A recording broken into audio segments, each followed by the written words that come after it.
What's going on YouTube, and welcome to Anteiku Nation, my home, your home, for all things gaming and all things Cardfight Vanguard 0. Today guys, we're going to take a look at the dark, misty, demonic powers of the Shadow Paladin.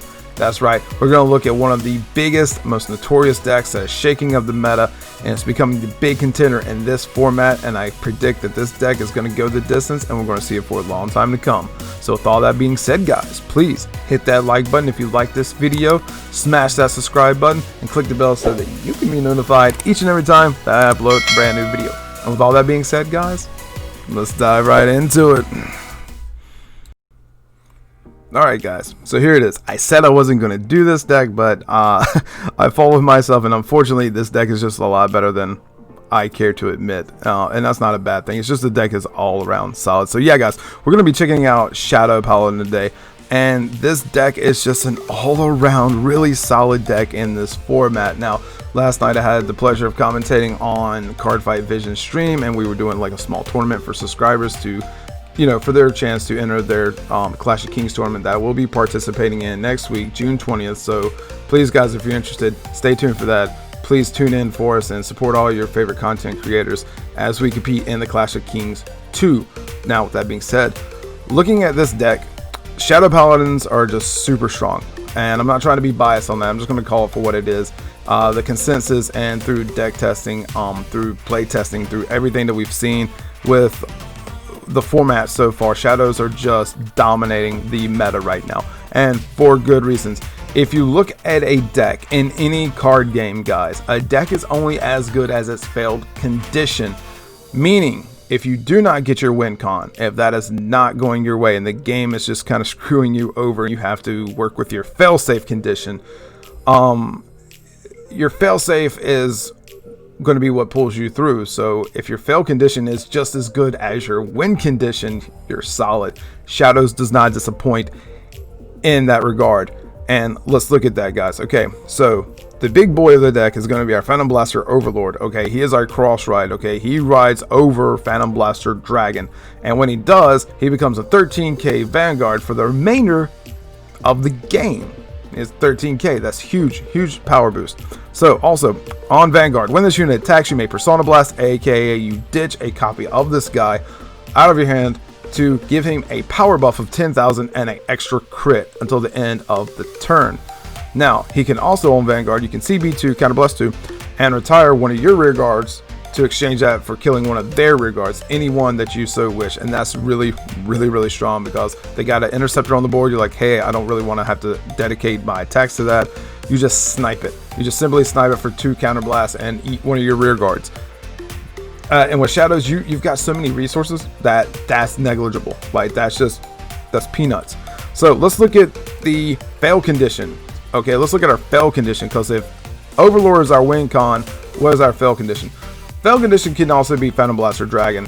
Technically he's not, because he's part of your win condition, but he's on the off chance that you actually don't get the Overlord. Okay, so let's take a look at him.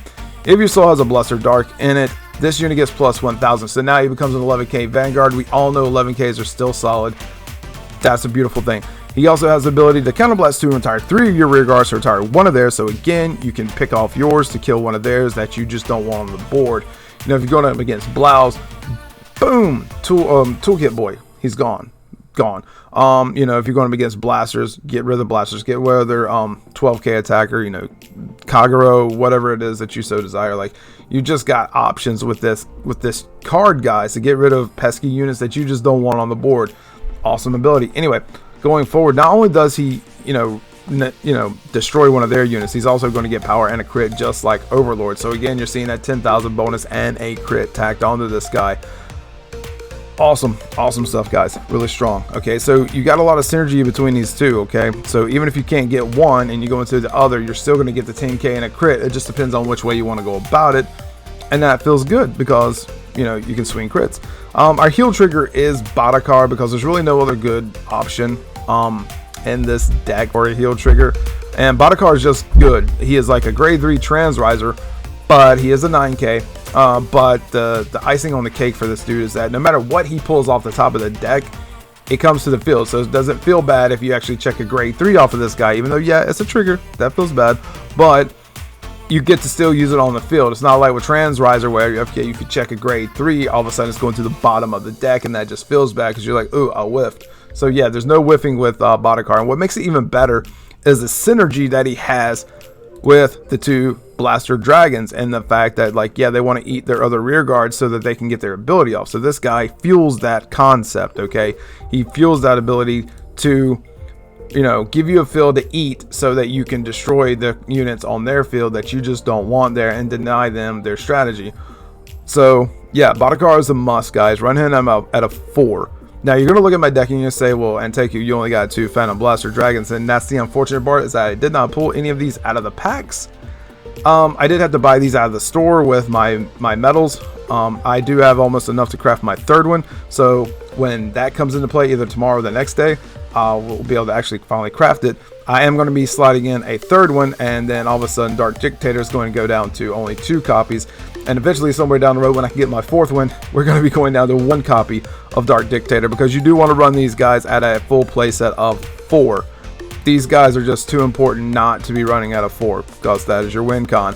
Looking at the grade 2 lineup, guys, I had originally teched in 1 Darkness Maiden Maka. I wanted to just take that in just to see, because of the fact that she can superior call a unit behind her, so it kind of gives you that field. Only bad part about Maka is that it's 2 counterblast in a deck that's already very, very counterblast heavy. And that just kind of feels bad, because you really want to save your big moves for your dragons.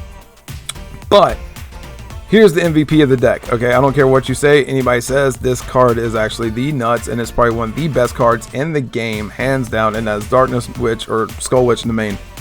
When placed, you may counterblast 1, discard a card from your hand, and draw 2 cards. Now, you cannot activate this ability if you have no hand, so you can't just go all in and just, you know, hurdy-dirty-dirt, you know, empty your hand, all of a sudden you replenish it. She doesn't work that way. So you do have to have at least 1 card in hand in order to, you know, plus yourself off of her ability. Now, what feels good is if you're on your grade 2 turn, you drop Curse Lancer onto your Vanguard, you drop her onto the rear guard, you CB 1, you ditch a card, draw 2, and then you proceed to hit their Vanguard with the Curse Lancer. All of a sudden, you just plus for free, because you're going to countercharge. And then the synergy and the combo there is just amazing. It feels really good when you can get that off. And what even feels even better is if you use Botakar and you tutor out the Skull Witch. So then all of a sudden you're dropping the Skull Witch, you counterblast 1, you ditch a card, something that you don't need. Let's just say an extra Phantom Blaster for all intents and purposes. And then you proceed to draw 2 more cards, and hopefully maybe you draw your PGs, maybe you draw something else, maybe a booster, something relevant, or maybe in Magical Christmas Land, you actually draw into your Overlord so that you can ditch the Overlord so that you can give the Overlord its ability when it attacks. So yeah, guys, there's a lot of synergy going on with this deck. We do run the 4 Blaster Javelins because he is part of the Riot Chain, you know, because as soon as you drop him onto the Vanguard, he immediately fetches your grade 2. So if you didn't even open up with the grade 2, as long as you were able to drop this guy onto the Vanguard circle, you immediately get your Blaster Dark, and that just fuels the Riot Chain so that, you know, on the chance that you actually do have Phantom Blaster Dragon, all of a sudden Phantom Blaster Dragon is going to be 11k because you fulfill the conditions of the Ride Chain, and that feels wonderful. Also, this dude's really awesome because let's say you got Dark Dictator, you didn't see the Phantom Blaster Dragon, and you had 2 of these in your hand, so you ride the one and you drop the other. All of a sudden, you know, you're fetching out your Phantom Blaster Dragon. You know, all of a sudden everything's right with the world because the Ride Chain kind of fixed itself. And so yeah, you run 4 of this guy, guys. Like, you can't afford to run like less than that. You have to run 4 for consistency's sake. On the other end of the deck, though, we're going to look at our fail condition. And Karen's our fail condition in a sense, because if you can't ride Blaster Javelin, which we all know it kind of happens because it's not a perfect game and we don't always get what we want, Karen's going to be fine. Karen's going to be fine. She's an 8k vanilla, and it just feels perfectly fine when you do ride her. Because here's the thing, though, about Shadow Paladin, guys. Even if you don't get the Javelin, even if you don't get the Blaster Dark on the Vanguard circles like you would like to, the deck still finds a way to be amazing. Because your other conditions are, I mean, worst case scenario, you have to ride the mains, okay? Worst case scenario, you ride the mains, and that just feels bad. Nobody wants to ride a 5k grade 2 Vanguard because that's just bad, feels bad. But anyway, we have Curse Lancer, okay? Other than Blaster Dark, we look at Curse Lancer. Like, in my opinion, there's only 2 cards in this deck you want to ride on grade 2 turn, and that's going to be Blaster Dark or Curse Lancer. And reason being is because of counterblast and combos. Because Magical Christmas Land, what you want in your opening hands, you would like to have the Curse Lancer and the Domains. Go ahead and get you a Javelin and have a Phantom Blaster Dragon. So those are the key pieces like you really want to be looking into when you're starting your hand. Like, in my opinion, those are very important, because then you can start your combo, guys. Then you can start doing, you know, the wombo combos and just going off. And again, a deck is only as good as its fail condition. Shadow's fail condition is still amazing because the ride chain, screw the ride chain. Who cares about the ride chain, right? We're just going to go straight up. Let's just say, you know, we go into Curse Lancer on grade 2. All of a sudden, we don't have the Phantom Blaster Dragon because things just went screwy. We just go straight into Phantom Blaster Overlord, okay? He's still 11k, and all he needs is a copy of himself to ditch when he attacks to still get the 10k and a crit. That's an easy cost fulfillment, guys, and a deck that can just dig with the mains. It can dig, and you got draw triggers in here, so like this deck, it's just got so much draw power that it should not be a problem. Now, there are times you don't hit your triggers. There are times you don't see your domains. All of a sudden, you know, you're kind of going, I'm playing vanilla at that point in Anteiku. Yeah, I get it, but, you know, that's just worst case scenario. But again, guys, you know, again, even in worst case scenario, you had to ride Dark Dictator. This dude, during your turn, he gets plus 2k for each of your rear guards. He is basically a dark evil Alfred at this point for Shadow Paladin. But he also has another ability that he can Soul Blast 3. He can give 2 of his front row units plus 5k. So he's got a little bit of a Soul Saver ability in there. And that's pretty dope. I mean, this is just on the off chance, you know, things go screwy. But one more thing I would like to note, though, guys, about Dark Dictator is that he's kind of like a YOLO. Like, if the game is going too far and, like, it's your final turn, you're like, I know I have to win here, or it's go big or go home time. You just go ahead and you activate his ability. Okay, you blow the soul out and you power up your front row, and then you pray to the Vanguards that be that power buff along with everything that you got on board is going to be enough to seal the game. And sometimes it is, sometimes it's not. But again, he's just a solid card, guys. Really solid. I mean, this is going to be pretty much the Shadow Paladin deck until we get Revengers. Now, let's back that up just a little bit. We will be getting Spectral Duke Dragon in Limit Break seasons, so not the next set, but the set after. I think it's set 6. We do get the Spectral Duke Ride Chain package, and you can play that in Shadow Paladins. Now in Japan, they have been playing that deck, and the consensus is that Duke rather be in golds. Okay, you play Duke in golds, but what I'm here to tell you though is that you can try it out. Maybe somebody will come up with a deck idea with Spectral Duke and Shadows, and they can do like the dumb and make Spectral Duke Shadow Paladin a thing. But you know, time will tell. But that's just something to look forward to, because it's going to be a long while before we actually get any more actual Shadow Paladin support. And the fact that we don't get Revengers, which is Shadow Paladin archetype, until Break Ride. So we got to get through Limit Break before we start seeing more Shadow, before we start seeing more Royal, before we start seeing more Kagero pieces come back into play. So it's kind of like we're taking a break. But anyway, guys, yeah, I hope you guys like this deck. Again, the only changes that I would make to it right now, guys, is that I'm going to be going up on 2 Phantom Blaster Dragons just for consistency's sake. I will be making my 3rd one, and as soon as I get my hands on my 4th one, then we'll round out this deck. So again, guys, this is the deck. This is pretty much the deck, and I don't normally say that. I would normally be lending myself to say, you know what, change things around, do this, do that, you know, play the way that you want to play the deck, guys. But honestly, this is just the strong package for Shadow Paladin. There's a budget build I have seen been going around. It's actually pretty strong. I will touch on that in another video. But for right now, guys, if you're going to play meta, if you're going to play, you know, King of the Hill Shadow Paladin, then this is the deck recipe for you guys. Again, you run the 4 Phantom Blaster Dragons, not 2. It's only what I got, but I wanted to show this deck to you anyway because I've been having a lot of fun with it. And I'm going to give credit where credit due that this deck is really strong, and you should be playing it. And you're going to be seeing it for a very long time to come, because even in Limit Break, this deck is not going away anytime soon. So yeah, guys, stay tuned for that. You know, if you want to build Shadows and you're like, hey, this is really good deck, do it. Anyway, guys, don't forget to please hit that like button if you like this video. Don't forget to smash that subscribe button, guys. It helps me help you to keep making, you know, more better content for you guys and keep pushing forward. And I would like to try to see us get to 200 subs by the end of June. We are almost to 150, so you know, 50 more and we got that. Thank you for all who have subbed to my channel. Thank you for keep coming back, those who keep coming back. And please, guys, drop your comments in the description below. Let me know what you think about Shadows. Let me know what you think about the meta.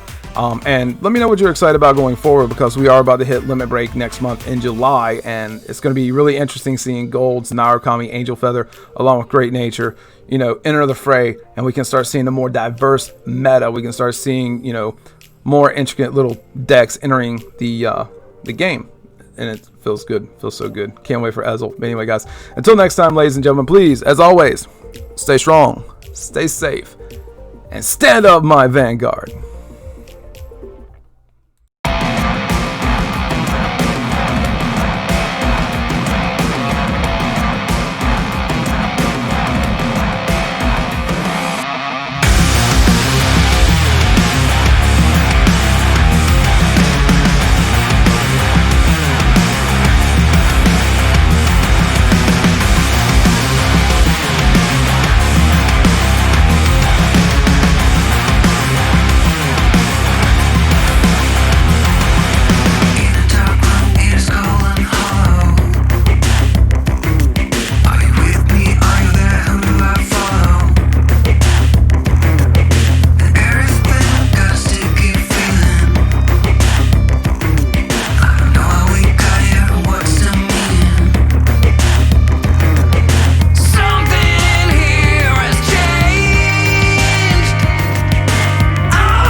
With my heart on high and dry, I'll do what it takes to make you believe.